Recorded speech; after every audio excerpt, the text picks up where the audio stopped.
চারটা পয়েন্ট কিন্তু খুব সুন্দর। প্রথমটা হচ্ছে ফাইন্যান্সিয়াল ফ্রিডম বলতে আমি বুঝাচ্ছি, আপনি যখন এই যে চারটা পয়েন্ট বললাম, এই চারটা আমি প্রথম দুটো পয়েন্টকে বলবো প্রথম প্যারাগ্রাফটাতে বডি ওয়ানে, সেকেন্ড বডি প্যারাগ্রাফ যেটা সেটাতে আমি বলবো দুটো পয়েন্ট।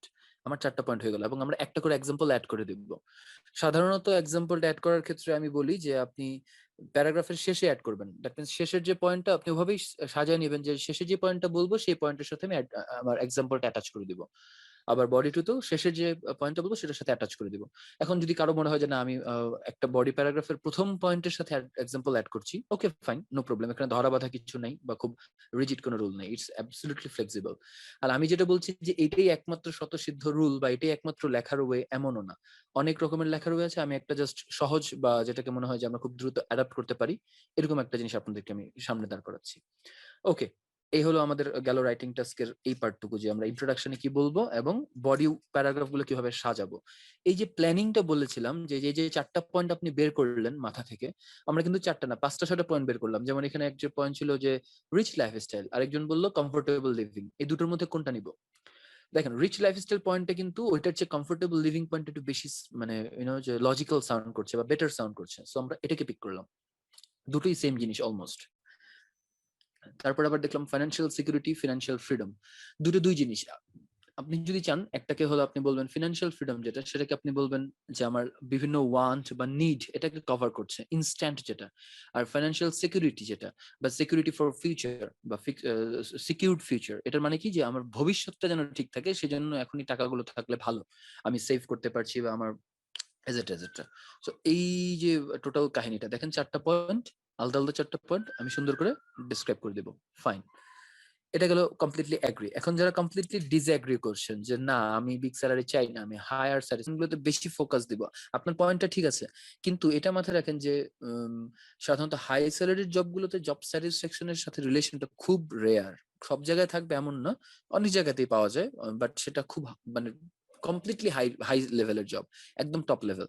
বাট তবুও যেটা যতদূর জানি আমরা, যে অ্যাকচুয়ালি যত হায়ার লেভেলের জবে উঠবেন আপনি স্কেলে, তত বেশি আপনার উপরে প্রেশারটা বেশি থাকবে এবং আপনি যে কোনো ফেইলিওর বা সাকসেসের জন্য আপনি দায়ী থাকবেন, যার ফলে সেটা মেন্টাল স্ট্রেসের জায়গা হয়ে যায়, যে যে কোনো কাজের জন্য আপনি দায়বদ্ধ থাকবেন।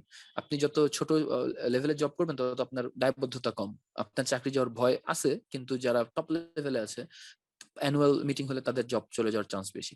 যাই হোক, আমরা যেটা আসি সেটা হচ্ছে যে জব স্যাটিসফ্যাকশন। জব স্যাটিসফ্যাকশনটা সাধারণত এখানে আমরা জিনিসটা দেখবো যে এখানে হচ্ছে আপনার মনের যে স্যাটিসফ্যাকশন, ইয়েস জবটা করে আমি খুব স্যাটিসফাইড ফিল করছি, I am feeling like full, okay good, that's a good thing. তো এই জিনিসটার জন্য 3-4টা জিনিস থাকবে, মেন্টাল হেলথ, ফিজিক্যাল একটা ব্যাপার, ফিজিক্যাল স্ট্রেস এবং ফিজিক্যাল হেলথ। আরেকটা হচ্ছে যে মানে এখানে আপনাকে যেহেতু দেখেন, খেয়াল করে যে আপনাদের কন্ট্রাডিক্টরি পয়েন্টটা কি, পয়েন্টটা হচ্ছে flexibility in work, yeah that's a good point, yeah. এখানে পয়েন্টটা হচ্ছে একপাশে স্যালারি, একপাশে জব স্যাটিসফ্যাকশন।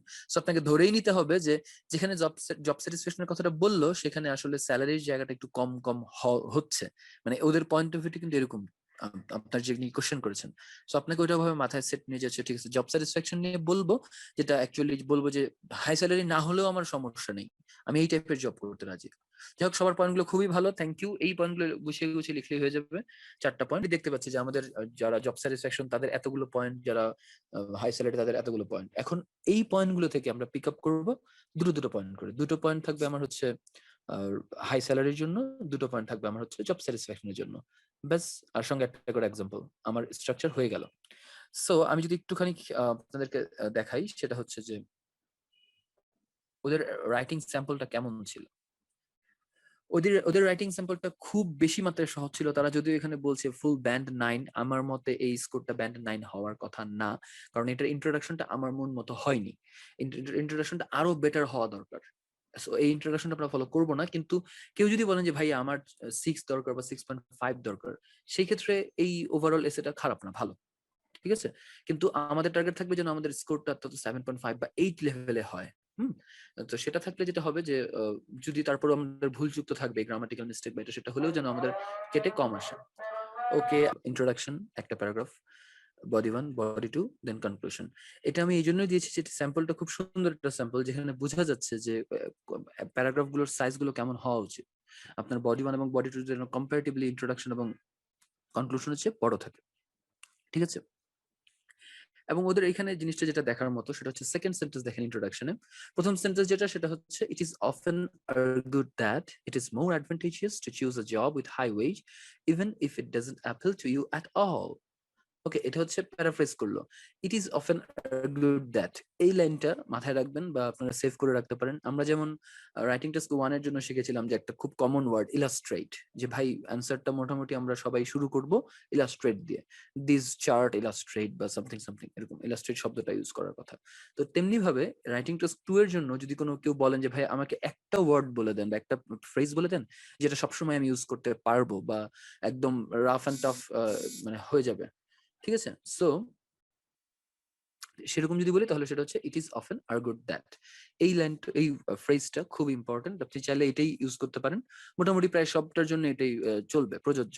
তবু there would be some differences বা এক্সেপশনস তো থাকবেই, সেগুলো আমরা মেনশন করব, আরো কয়েকটা আমরা শিখবো ফ্রেজগুলো।